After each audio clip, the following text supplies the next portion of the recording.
Chicago, Illinois, April 15, 1990. The spring of 1990 brought thousands of stamp collectors to Chicago's McCormick Place Convention Center for what promised to be the most significant philatelic event of the decade. Among the attendees was Robert Harrison, a 58-year-old stamp dealer from Milwaukee whose reputation in the collecting community had been built over 3 decades of meticulous work and an eye for rare specimens that few could match. Robert had arrived at the convention on Friday morning, April 13th, checking into the Palmer House Hotel with a reinforced leather case that never left his side. Inside that case rested a collection valued at over $200,000, featuring several rare inverted Jenny stamps and a complete set of Columbian Exposition issues that had attracted significant interest from collectors worldwide. He had scheduled appointments throughout the weekend, culminating in a major auction on Sunday afternoon where he planned to sell a portion of his holdings. So glad to have you here. Comment your city so I can bring cases from your region and also know where you're watching me from. Saturday evening passed without incident. Robert attended several presentations and was seen conversing with fellow collectors in the hotel lobby. Security footage from the Palmer House showed him returning to his room at approximately 10:30 that night, the leather case still firmly in his grip. He appeared relaxed, even jovial, stopping briefly to examine a display case in the lobby before heading to the elevators. Sunday morning arrived with clear skies and the anticipation of the main auction event. When Robert failed to appear at the 9 o'clock breakfast meeting with potential buyers, colleagues initially assumed a simple scheduling confusion. However, as the morning progressed and the auction hour approached, concern began to mount. Phone calls to his room went unanswered. The front desk confirmed he had not checked out and his vehicle remained in the hotel parking garage. By early afternoon, hotel security conducted a welfare check. The room was undisturbed, the bed apparently slept in, but Robert Harrison was nowhere to be found. Most remarkably, the leather case containing his valuable stamp collection sat locked and secure on the desk, exactly where he would have placed it for safekeeping. His wallet, containing credit cards and nearly $300 in cash, remained in the room. His car keys lay on the nightstand. The discovery that truly puzzled investigators came later that day. A maintenance worker found Robert's convention identification badge in a third-floor men's restroom, discarded in a waste bin beneath crumpled paper towels. The badge showed no signs of damage or struggle. It had simply been removed and thrown away, as if Robert had deliberately shed his identity before disappearing into the crowds of Chicago. Catherine Harrison received the call from Chicago police that evening. Her husband of 32 years had vanished without explanation, leaving behind everything that defined his professional life. She immediately drove to Chicago, arriving late Sunday night to begin what would become a months-long ordeal of questions without answers. The initial investigation moved quickly, but found little. Interviews with dozens of convention attendees revealed nothing unusual about Robert's behavior or interactions. No witnesses reported seeing him leave the hotel Sunday morning. Security cameras, limited in 1990, captured nothing definitive. The last confirmed sighting remained Saturday night's lobby footage. Theories emerged and faded. Had Robert suffered a medical emergency and wandered away confused? The complete absence of his body argued against this. Had he been the victim of robbery? The untouched valuables in his room made this unlikely. Had he staged his own disappearance? Catherine insisted this was impossible, that Robert had no reason to abandon his life, his business, or his family. As spring turned to summer, the investigation gradually lost momentum. Detective Michael Foster, the lead investigator from Chicago Police Department, continued to pursue leads, but each trail ended in frustration. The case generated brief media attention, appearing in philatelic publications and local news broadcasts, but public interest soon moved elsewhere. By October 1990, 6 months after Robert Harrison walked out of his hotel room and into oblivion, the case was officially classified as inactive. The file remained open, technically unsolved, but without new evidence or witnesses, there was simply nowhere left to look. The stamp collection was eventually returned to Catherine, who sold it to settle debts she had not known existed. Robert's business affairs proved far more complicated than his wife had realized, revealing a layer of his life that had remained hidden even from those closest to him. The mystery of what happened to Robert Harrison on that April morning seemed destined to join the ranks of unsolved disappearances, a puzzle without solution. But in the basement of a foreclosed property in Detroit, sitting forgotten among decades of accumulated postal history, a single unsealed letter waited to be discovered, and it would be 33 years before anyone would understand its significance. Milwaukee, Wisconsin, April through December 1990. The weeks following Robert Harrison's disappearance revealed a man whose life had been far more complex than his family had understood. Catherine Harrison found herself navigating not only grief and confusion, but also a labyrinth of financial complications that emerged like ghosts from her husband's carefully compartmentalized existence. The first indication came 3 weeks after Robert vanished, when a certified letter arrived at their Milwaukee home from an attorney in New York. The letter referenced a business transaction involving rare Confederate postal stamps, a deal Catherine knew nothing about. The attorney sought confirmation of delivery for items valued at $45,000, items that Robert had apparently never received or had failed to acknowledge receiving. Catherine contacted the family's longtime accountant, David Thompson, who had prepared Robert's tax returns for nearly 20 years. What David discovered during his review of Robert's financial records shocked them both. Multiple bank accounts existed that Catherine had never known about, including 2 business accounts at different institutions with significant activity. Deposits and withdrawals occurred in patterns that suggested ongoing transactions outside the normal scope of Robert's documented business operations. Further investigation revealed that Robert had been involved in what collectors called the gray market of philately. While not explicitly illegal, this underground network operated outside traditional auction houses and dealers, facilitating private sales of rare and sometimes questionable specimens. Authentication could be lax, provenance was often murky, and the potential for fraud ran high. Robert had apparently been deeply embedded in this world for at least 5 years before his disappearance. Detective Michael Foster, still officially assigned to the case despite its inactive status, took renewed interest when Catherine shared these discoveries. He began interviewing members of the philatelic community with a different focus, asking not about Robert's whereabouts but about his business relationships and rivalries. What emerged was a portrait of professional jealousies, disputed transactions, and at least 3 serious conflicts in the months before the convention. Thomas Bennett, a New York stamp dealer with a reputation for aggressive acquisition tactics, had publicly accused Robert of selling him forged overprints on a set of 19th-century Hawaiian stamps. The accusation, made at a regional show in February 1990, had nearly resulted in physical confrontation. Witnesses described Thomas as furious, his face reddening as he jabbed his finger toward Robert and made threats that several attendees found disturbing enough to remember months later. Stephen Walsh, a prominent Chicago collector, had been involved in a heated dispute with Robert over a failed partnership arrangement. The two had planned to jointly purchase a rare collection being sold by an estate in Boston, but the deal had collapsed acrimoniously. Stephen claimed Robert had attempted to cut him out of the transaction and acquire the collection independently. Phone records obtained by Detective Foster showed multiple heated exchanges between them in March 1990, some lasting over 30 minutes. Most intriguingly, there was Gregory Miller, a respected authentication expert whose professional opinion could make or break the value of rare stamps. Several dealers quietly mentioned that Gregory and Robert had experienced a falling out over authentication fees and what Gregory allegedly called questionable practices in Robert's private sales. The exact nature of their dispute remained vague, but the tension was apparently significant enough that the 2 men avoided each other at conventions. Catherine Harrison, meanwhile, made a discovery that chilled her.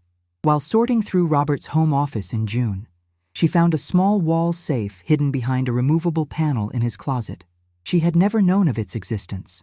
Inside were documents that painted a troubling picture, copies of certificates of authenticity that appeared to have been altered, correspondence about specimens whose origins seemed deliberately obscured, and most disturbing, a ledger recording transactions that totaled over $300,000 in the previous 2 years alone, none of which appeared on any tax return or business record. There were also letters, personal correspondence that suggested Robert had been feeling increasing pressure from sources Catherine could not identify. One letter, dated March 1990, referenced a meeting that needed to happen soon to resolve issues before they became public problems. The letter was unsigned, but the tone carried an unmistakable edge of threat beneath its superficial professionalism. Detective Foster recognized that he was no longer investigating a simple missing person case. The financial irregularities, the professional conflicts, and the hidden aspects of Robert's business life suggested possibilities far darker than voluntary disappearance. However, without a body, without witnesses to any crime, and without concrete evidence of foul play, the investigation remained frustratingly theoretical. The stamp collecting community, a relatively small and interconnected world, began to whisper. Rumors circulated about what Robert might have been involved in, about deals gone wrong, about collectors who played dangerous games with fraud and deception. Some suggested he had fled to avoid exposure. Others darkly hinted that someone had ensured his silence permanently. The truth remained elusive, hidden somewhere in the gap between Robert's public reputation and his private dealings. By December 1990, Catherine had sold the family home and moved to a smaller apartment, the financial burden of Robert's hidden debts making their previous life unsustainable. David Thompson continued working through the maze of accounts and transactions, but many questions remained unanswered. Money had moved in ways that made little sense. Transactions had occurred with parties who could not be located, and the full scope of Robert's activities might never be fully understood. Detective Foster maintained the case file, adding notes and following occasional leads, but he knew the trail had gone cold. Without new evidence, without a witness willing to break silence, the mystery of Robert Harrison's disappearance would likely remain exactly that, a mystery. 3 men with motives and opportunity continued their lives, their names noted in the detectives' private files, but never formally connected to any crime. What none of them knew was that Robert Harrison had written one final document before he disappeared, a letter that laid out truths that powerful people wanted buried. And that letter, through an improbable series of circumstances, had survived, waiting in darkness for someone to finally bring it into the light. Detroit, Michigan, September 2023. 33 years after Robert Harrison vanished from a Chicago hotel, Daniel Foster sat in his home office in Ann Arbor, Michigan, examining a purchase that had initially seemed routine. The 45-year-old postal historian had spent 2 decades building a reputation for meticulous research into 19th-century American correspondence, and his latest acquisition promised to add valuable primary sources to his collection. The estate auction in Detroit had advertised a lot of miscellaneous postal materials from a foreclosed property, the kind of bulk purchase that serious collectors often avoided, but that Daniel found potentially rewarding. For $800, he had acquired 12 boxes of letters, stamps, and philatelic ephemera that had apparently sat untouched in a basement for decades. The property had belonged to an elderly man who had died without heirs, his possessions eventually liquidated to settle outstanding debts. Daniel had spent the previous week sorting through the material, finding mostly common correspondence and low-value stamps from the early 20th century. However, on a rainy Saturday afternoon in late September, he discovered something extraordinary tucked inside a deteriorating album of Civil War-era covers. Between 2 pages protecting letters from 1863 was a modern envelope, yellowed with age but clearly from a much later period. The envelope was unsealed and contained a single sheet of hotel stationery from the Palmer House in Chicago. The letterhead caught Daniel's attention immediately, as did the date carefully written at the top, April 14, 1990. The handwriting was precise, the work of someone accustomed to detailed record-keeping. What followed was the account that made Daniel's pulse quicken as he read. The letter writer identified himself as Robert Harrison and described a situation involving fraudulent stamp authentication and a scheme that had been operating for several years. 3 names appeared repeatedly throughout the text: Thomas Bennett, Stephen Walsh, and Gregory Miller. The letter detailed how authentication certificates were being falsified, how rare stamps were being sold with fabricated provenance, and how significant sums of money were changing hands based on deliberately misleading documentation. Most critically, Robert Harrison wrote that he had gathered evidence of these activities and planned to present his findings to convention officials and potentially federal authorities the following day. He mentioned a meeting scheduled for late Saturday evening with the three men, a final attempt to convince them to cease their activities voluntarily before he took more drastic action. The letter concluded with instructions for its delivery should anything prevent Robert from mailing it himself, suggesting he understood the risks involved in confronting those he accused. Daniel immediately recognized the name Robert Harrison. Years earlier, while researching notable unsolved cases within the philatelic community, he had come across newspaper articles about the Milwaukee dealer who had disappeared from a Chicago convention in 1990. The case had generated brief attention before fading into obscurity, just another unsolved missing person file gathering dust in a police archive. The implications were staggering. This letter, apparently written the night before Robert Harrison vanished, suggested his disappearance had not been voluntary. It provided names, motives, and a timeline that transformed a cold case into something potentially solvable. Daniel spent the remainder of the weekend researching everything he could find about the 1990 investigation, about the three men named in the letter, and about the current status of the case. What he learned was both encouraging and troubling. The original investigation had noted professional conflicts, but had never developed concrete evidence of foul play.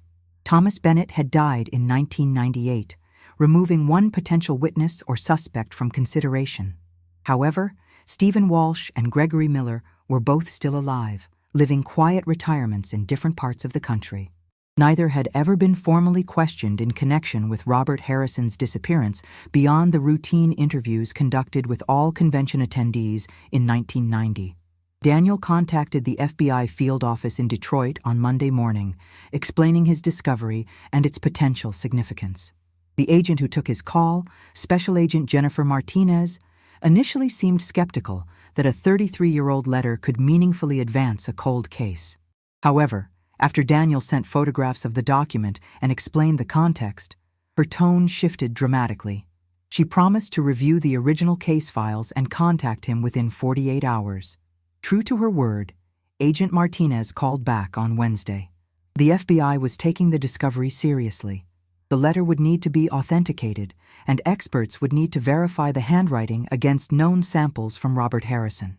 If genuine, it represented the first significant break in a case that had frustrated investigators for over 3 decades.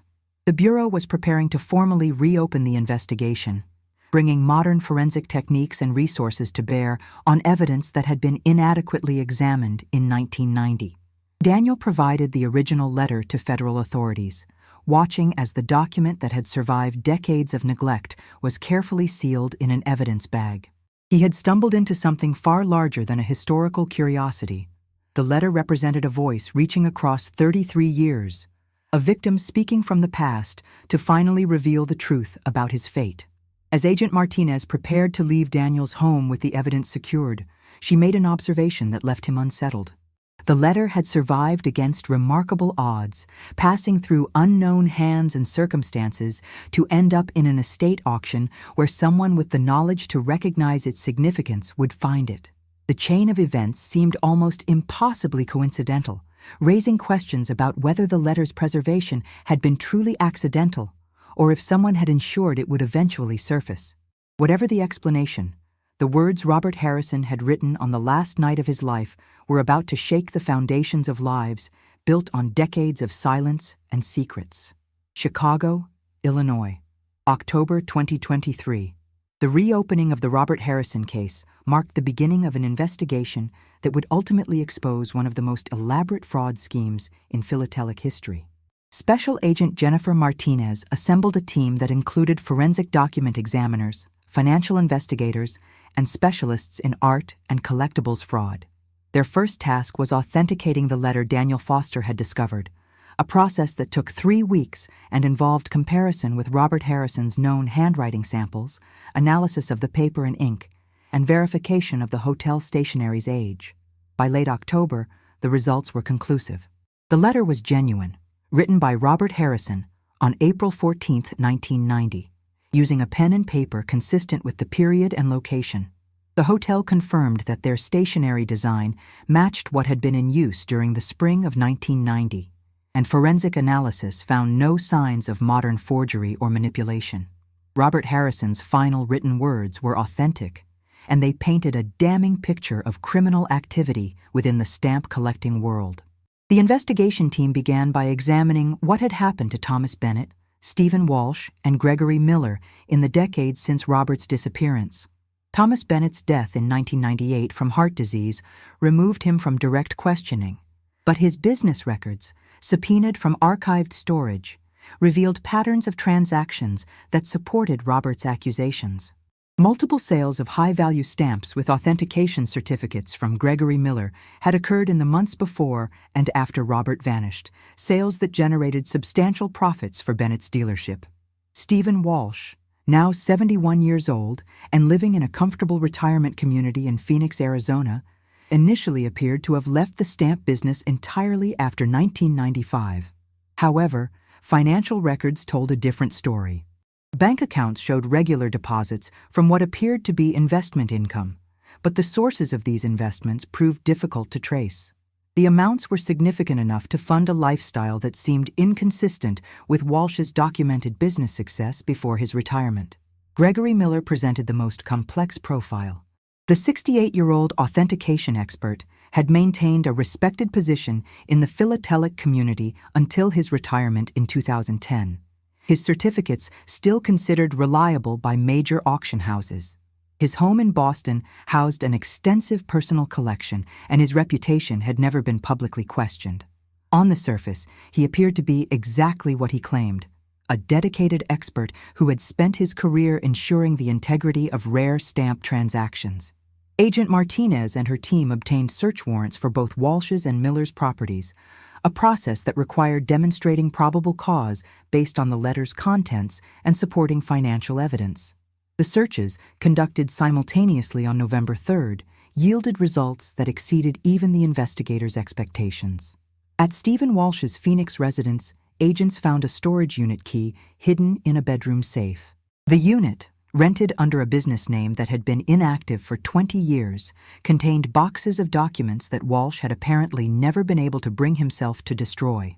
Inside were records of transactions involving fraudulent stamps, correspondence discussing authentication schemes, and most significantly, a ledger that tracked payments between Walsh, Bennett, and Miller dating back to 1985. The Boston search of Gregory Miller's home proved even more revealing. In a climate-controlled vault beneath his house, investigators found not only his personal stamp collection, but also equipment and materials for creating fraudulent authentication certificates. Blank certificate forms with Miller's letterhead, stamps and seals that matched those used on legitimate certifications, and a detailed record-keeping system that documented which certificates were genuine and which were fabricated for the conspiracy's purposes. Among Miller's papers was a file labeled with Robert Harrison's name. Inside were copies of correspondence between the conspirators discussing what they called the Harrison problem. The documents made clear that Robert had discovered their scheme and had threatened to expose them unless they ceased their activities immediately. The final document in the file, dated April 13, 1990, was a handwritten note in Gregory Miller's distinctive script outlining a meeting scheduled for late that evening at the convention center. The forensic financial investigation uncovered the scope of the fraud. Over a 15-year period from 1985 to 2000, the three men had generated an estimated $4 million in profits from selling fraudulently authenticated stamps. The scheme worked through a simple but effective system. Thomas Bennett would acquire stamps of questionable authenticity or manufacture convincing forgeries. Gregory Miller would provide false authentication certificates that dramatically increased the item's value, and Stephen Walsh would facilitate sales through his network of collectors and dealers who trusted his reputation. Robert Harrison's mistake had been discovering evidence of this conspiracy and believing he could convince the perpetrators to stop through moral persuasion rather than immediately going to authorities. His letter indicated he planned to give them one final chance at the Saturday evening meeting before exposing them the following day. That meeting, investigators now understood, had likely been his last. Catherine Harrison, now 82 years old and living in a Milwaukee nursing home, was contacted by Agent Martinez in mid-November. The news that her husband's disappearance was finally being solved brought tears and a complex mixture of relief and renewed grief. She confirmed that the letter's contents were consistent with concerns Robert had expressed in the weeks before the convention, worries she had not fully understood at the time, but which now made tragic sense. The investigation team interviewed dozens of people who had been present at the 1990 convention, individuals whose memories of that weekend had been refreshed by the passage of time and the significance of new evidence. Several witnesses recalled seeing Robert Harrison in conversation with Stephen Walsh and Gregory Miller on Saturday evening, though none could provide details about the content of those discussions or where the men had gone afterward. Security logs from the Palmer House, preserved in archives, showed that Gregory Miller had been registered at the same hotel as Robert Harrison. Stephen Walsh, who lived in Chicago, had signed into the convention center at 6:15 on Saturday evening, despite most events having concluded by then. Thomas Bennett's convention registration confirmed his presence that entire weekend. As November progressed, the case against Stephen Walsh and Gregory Miller strengthened. Federal prosecutors began preparing charges related to mail fraud, conspiracy, and obstruction of justice. However, the most serious charge, the one everyone knew represented the true crime, remained frustratingly out of reach. Without Robert Harrison's body, without witnesses to what had happened after that Saturday evening meeting, murder charges seemed impossible to pursue. Then, on November 28th, Gregory Miller made a decision that would finally bring the case to its conclusion. Boston, Massachusetts, November 28th, 2023. The pressure of a 33-year-old secret finally proved too heavy for Gregory Miller to bear. On the morning of November 28th, his attorney contacted the FBI with a proposal that would change everything. Miller was prepared to provide a full account of what had happened to Robert Harrison in exchange for consideration in sentencing. The decision came after weeks of sleepless nights and the realization that the evidence recovered from his home made conviction on fraud charges virtually certain. Special Agent Jennifer Martinez flew to Boston that afternoon, accompanied by federal prosecutors and a team of investigators. The proffer session began at 4 o'clock in a conference room at the federal building, with Miller's attorney carefully negotiating the terms of cooperation before his client would speak. The agreement reached provided Miller with no immunity from prosecution, but offered the possibility of reduced charges in exchange for truthful and complete testimony about Robert Harrison's fate. What Gregory Miller revealed over the next 6 hours painted a picture of a confrontation that had spiraled tragically out of control. The Saturday evening meeting at the convention center had indeed taken place, occurring in a storage area away from public view. Robert Harrison had presented the three men with copies of documentation proving their authentication fraud, including certificates Miller had issued for stamps that Robert had proven were forgeries or had been improperly attributed to increase their value. Robert had offered them a final opportunity to cease their activities voluntarily, to quietly wind down their operations without public exposure or criminal charges. His motivation, Miller explained, had been concern for the broader philatelic community and a desire to avoid the scandal that would inevitably follow if their scheme became public knowledge. However, Robert had made clear that if they refused, he would present his evidence to convention officials and federal authorities on Sunday. Thomas Bennett had reacted with immediate hostility, viewing Robert's ultimatum as a threat that could destroy everything they had built. Stephen Walsh had attempted to negotiate, suggesting ways they might satisfy Robert's demands while preserving aspects of their operation. Gregory Miller himself had tried to convince Robert that the scheme had already ended, a claim that Robert rejected based on his recent evidence gathering.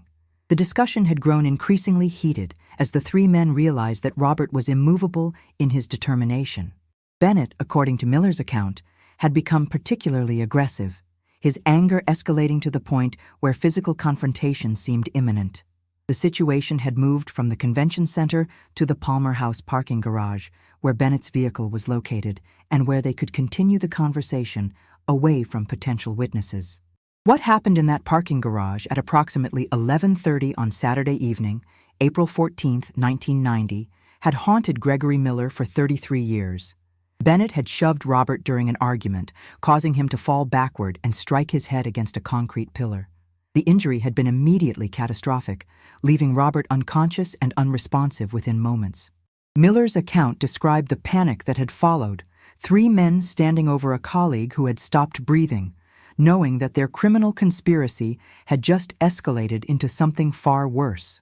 Rather than calling for help, they had made the fateful decision to conceal what had happened. Bennett had argued that admitting to Robert's injury would expose their fraud and result in criminal charges regardless of whether they could prove the fall had been accidental. The 3 men had moved Robert's body to Bennett's vehicle and driven to a construction site on Chicago's South Side, a location where a new office building was being erected.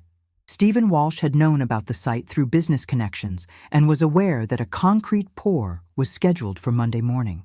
They had placed Robert's body in the foundation excavation, covering it with construction debris, and returned to their respective homes before dawn. On Sunday, they had maintained their convention schedules, expressing concern about Robert's absence while knowing exactly where he was and what had happened. When police began their investigation, all 3 had provided statements that were technically truthful about their Saturday activities, while omitting the critical hours that had ended Robert Harrison's life. The letter Robert had written on Saturday afternoon, the document that had ultimately exposed their crimes 33 years later, had apparently never been in their possession. Miller speculated that Robert had given it to someone for safekeeping, though he had no knowledge of who that might have been or how it had ended up in the Detroit estate that Daniel Foster had purchased. Miller's confession provided investigators with the information they needed to potentially locate Robert Harrison's remains. The construction site he described had become a 10-story office building completed in late 1990. Building permits and construction records confirmed that a major concrete foundation pour had indeed occurred on Monday, April 16, 1990, exactly when Miller claimed Robert's body had been concealed beneath the site. Special Agent Martinez immediately contacted Chicago authorities to coordinate what would be an extraordinarily complex recovery operation. The building currently housed multiple businesses and residential units. Gaining access to excavate the foundation would require extensive legal proceedings, engineering assessments to ensure the building's structural integrity during the process, and careful planning to minimize disruption to current occupants. Meanwhile, Stephen Walsh learned of Gregory Miller's cooperation through his own attorney. Walsh had maintained his silence since the searches of his property, but Miller's confession eliminated any advantage that continued denial might provide. On December 2nd, Walsh's attorney also contacted federal prosecutors to negotiate cooperation, though his account came too late to provide any sentencing benefit that Miller might receive for being first to break the conspiracy of silence. Walsh's version of events corroborated Miller's account in most respects, though he attempted to minimize his own role and place greater responsibility on Thomas Bennett, who was conveniently deceased and unable to contradict the characterization. Both men agreed that Bennett had been the most aggressive in pushing for concealment rather than seeking help for Robert after the fall. The Chicago excavation was approved and scheduled for mid-December, despite the complications involved in accessing a building's foundation 3 decades after its construction. Engineering consultants determined that a limited excavation could be conducted without compromising structural integrity, focusing on the specific area where Miller and Walsh claimed Robert's remains had been placed. Catherine Harrison received the news that her husband's body might finally be recovered with mixed emotions. The confirmation that Robert had been murdered, even if the death had begun as an accidental injury, brought a definitive end to decades of uncertainty. However, it also meant confronting the reality that 3 men she had known professionally had been responsible for her husband's death and had lived free while she suffered through years of unanswered questions. As preparations continued for the excavation that would hopefully provide final confirmation of Miller's and Walsh's accounts, federal prosecutors finalized the charges that would be brought against both men. The complexity of prosecuting a 33-year-old case, even with confessions from the perpetrators, required careful legal analysis and preparation for defense arguments about faded memories, unavailable witnesses, and the challenges of proving events from decades past. Chicago, Illinois, December 18, 2023 through March 2024. The excavation of the Chicago office building's foundation began on a cold December morning, with forensic teams, structural engineers, and law enforcement officials coordinating an operation that attracted significant media attention. News of the potential resolution to a 33-year-old case had spread quickly through both mainstream media and the philatelic community, bringing renewed focus to a mystery that had long since faded from public consciousness. The dig proceeded slowly and carefully, with engineers monitoring the building's structural integrity at every stage. On the third day of excavation, December 20th, workers uncovered human remains in precisely the location Gregory Miller had described. Forensic anthropologists carefully recovered the skeletal remains and transported them to the Cook County Medical Examiner's office for analysis and identification. DNA comparison with samples provided by Catherine Harrison confirmed what investigators already believed: the remains were those of Robert Harrison.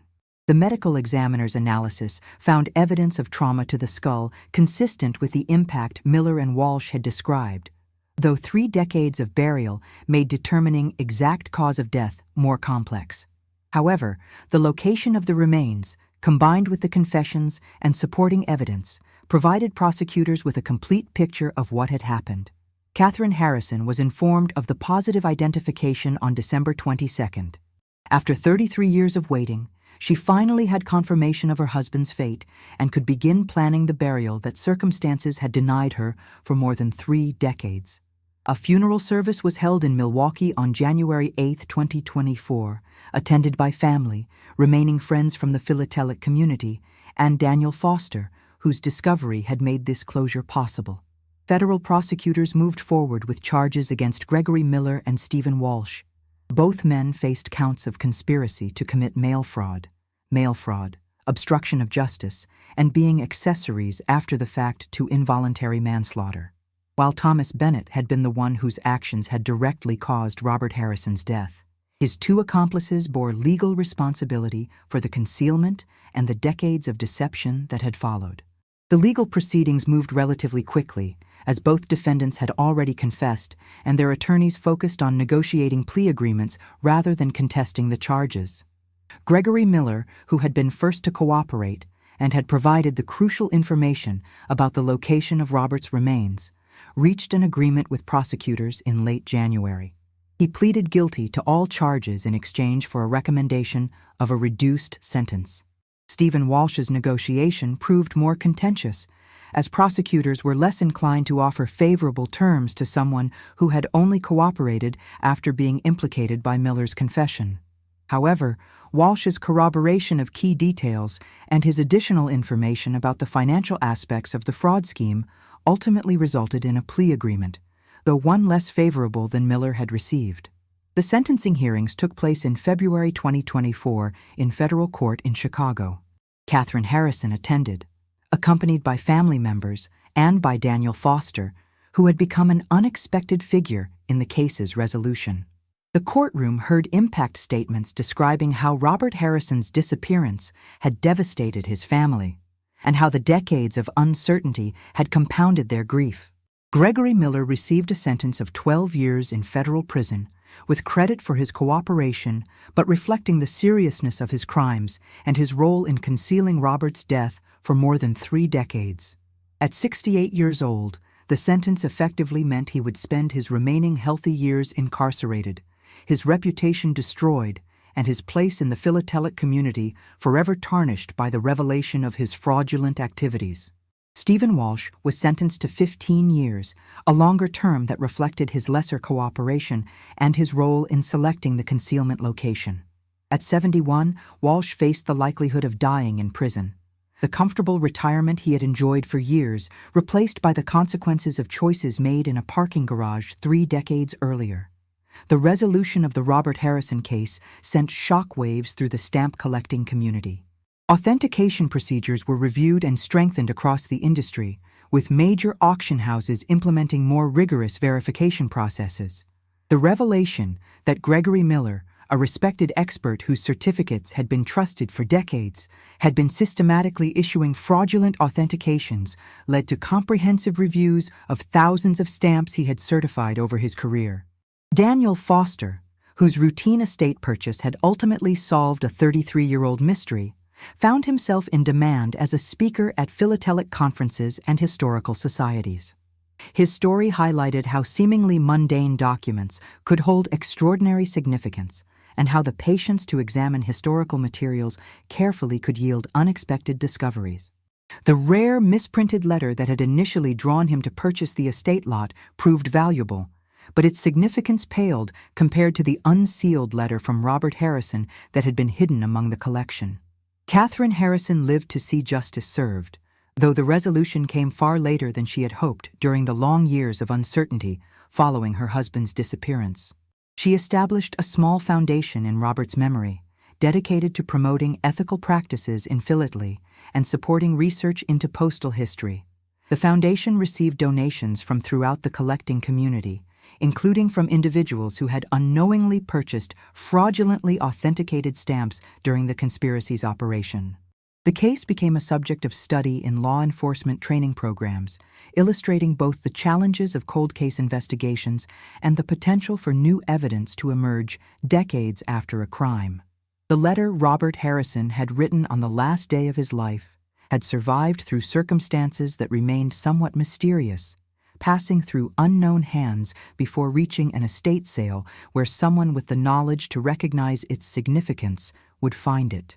In March 2024, as the legal proceedings concluded and media attention gradually shifted elsewhere, the philatelic community held a memorial service for Robert Harrison at the annual National Convention, this time in Denver. Collectors who had known him and those who had only learned of his story through the recent case resolution gathered to honor a man who had died trying to expose fraud and protect the integrity of a hobby he loved. The mystery of Robert Harrison's disappearance had finally been solved, not through conventional investigation or breakthrough forensic technology, but through the survival of a single document and the observant eye of a postal historian who understood its significance. Justice had been delayed by 33 years, but it had ultimately been served, bringing closure to a family and answering questions that had haunted the philatelic community for more than 3 decades.